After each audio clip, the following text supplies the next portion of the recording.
Yeah, and in my case, like I said to you, I make a lot of 30 breaks, but I failed every time on the 40, so it was a bit frustrating. So this time, so tell us about the break this time. So this time, first time, I didn't imagine I can make a good break in this position. Yes. So I said I will try to make the best white control I can, because all the red and the colors were very close. Yeah. So if I make a big mistake in my white control, it's not possible to make a break. The important thing is that you made the first 40 break. You record. You're top of the break board now, top of the break list. And what helped you to do this? What things were you working on in your game that helped you to break this 40 break barrier for the first time? Actually, I work a lot on two things. The first one is to recognize angle on the position of the white. I don't know if you remember, I had I usually move to see the angle. Yes. So you you often stand behind the line of the red to imagine the line of the pot, and then you walk behind the cue ball, and so you're standing behind two lines. But what you're saying now is you're standing more just behind the cue ball only.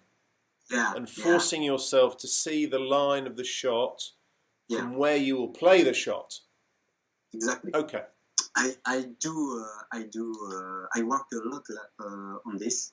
I don't do it every time because I had to register the angles and but I work a lot on it. Okay. And the second thing I work is my wrist. I had before. So it was tight, this problem, yeah. You know, when I had the cue action. Yeah. Yeah, and not well. And now it's more open, yeah. Yeah, and now I'm forcing myself to keep my wrist straight during the cue action. So I work a lot on it. Okay. And this is the two things I work. And during this match, I was focused a lot of these 2 points. Interesting. To have I don't know how to say, but in my head to register these habits, make it automatic, make it natural. Exactly. So it's interesting that those two habits, number one, feeling that we need to do what a lot of players do, which is stand behind the line of the red. Okay, I've got that line, then very quickly go to the white and then play. Players feel that gives them more control, but actually it gives them less because we play the cue ball from the line of the cue ball, not from the line of the red. So we have to learn to see the angle from behind the line of the white. And also standing behind the line of the white gives us time to chalk the cue and think of the cue ball position also. Yeah. If we're looking at the red and then running round to the white line, you can't plan your cue ball properly. You don't have time. You don't have a moment to plan your cue ball properly.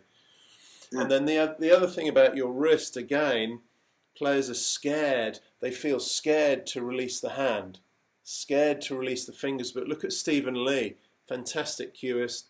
All these top cueists, they're releasing the fingers.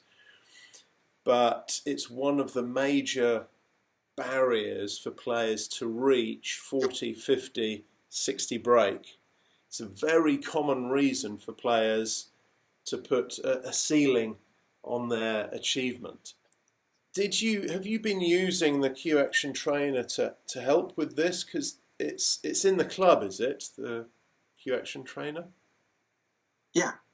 Have you had a chance to use it at all at the club? Yeah. I used it a little bit, but actually, my old Q Action was not so bad. Yeah, it was good. To keep the cue straight. It was good, yeah.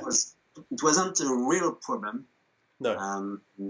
The real problem was really this movement of the wrist. So I think the first thing I have to solve is this bad position of the wrist. And when it will become automatic, I will rework with the cat and try to see if all is okay. My feeling is good. My cue is straight. Yeah, I think you'll find that the Q Action Trainer will help. It will help to confirm if your hand is moving without tension, because it will show very clearly if there's too much tension in your hand. So you could use it.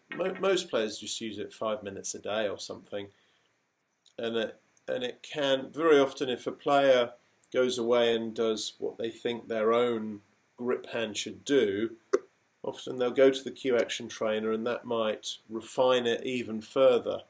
So it might be worth just testing your grip position now through the Q Action Trainer and just confirm if the rollers stay straight. Yeah. Just to double check that you are doing really what is the best thing for you as a cueist. I feel really better now. Great. I put you in It's for pink. Yeah, but 4 frames earlier you said, I missed the black for 40. And now you say I missed the pink for 50. Yeah, exactly. So unless you make 147, it will always be, it could have been more. Yeah. 155. Yeah. This is human nature, right? With the free ball, I can make 155. Yeah, of course. Why not? So I put you in the high break heroes list of the snooker community. Yeah. So you're in there now. And what I just want to pick up on one more thing that you said, which is at the beginning of the break, you decided to spend attention on the cue ball, making sure the cue ball was in good position. Why don't we do that all the time? Yeah, because I think, and I make this mistake, sometimes the white position, if the white is not exactly at the position I expected, no matter, because 10 centimeters, 15 centimeters near, it's not a problem. I'm always in a good position to play after. So, but in this case, I have not 10 centimeters of mistake. Yeah. It was not possible. If I had 10 centimeters of mistake, the break was off. Yeah. So it's a good lesson, because in this case, I was very focused on the white position, and it paid. I think what will help you is to imagine the cue ball where you want it to be. So imagine a second cue ball where you want your cue ball to finish before you play any shot. This is what I used to do. And then imagine the path of the cue ball from beginning to red to this new position, and then decide your height and speed to achieve that. Play that in your mind first, so that it's very easy when the balls are open to think, this position is easy. But the professionals are thinking almost like there's only one more ball on the table. So they're thinking almost like that last red next to the pink, where I have to be perfect on this, because actually they do.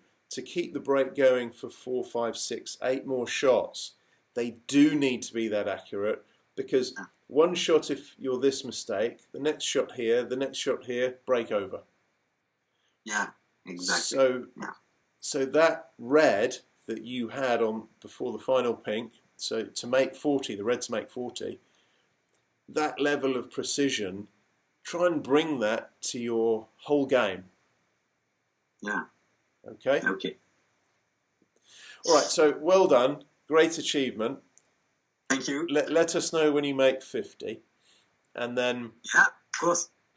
I hope soon. But send a picture on the community of the high breakboard with your name, maybe. Yeah, on the Facebook Snooker Gym group. Yeah, put it in there. We'd love to see it.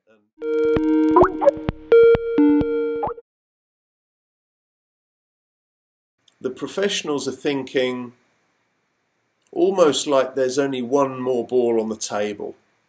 So they're thinking almost like that last red next to the pink, where I have to be perfect on this, because actually they do. To keep the break going for 4, 5, 6, 8 more shots, they do need to be that accurate.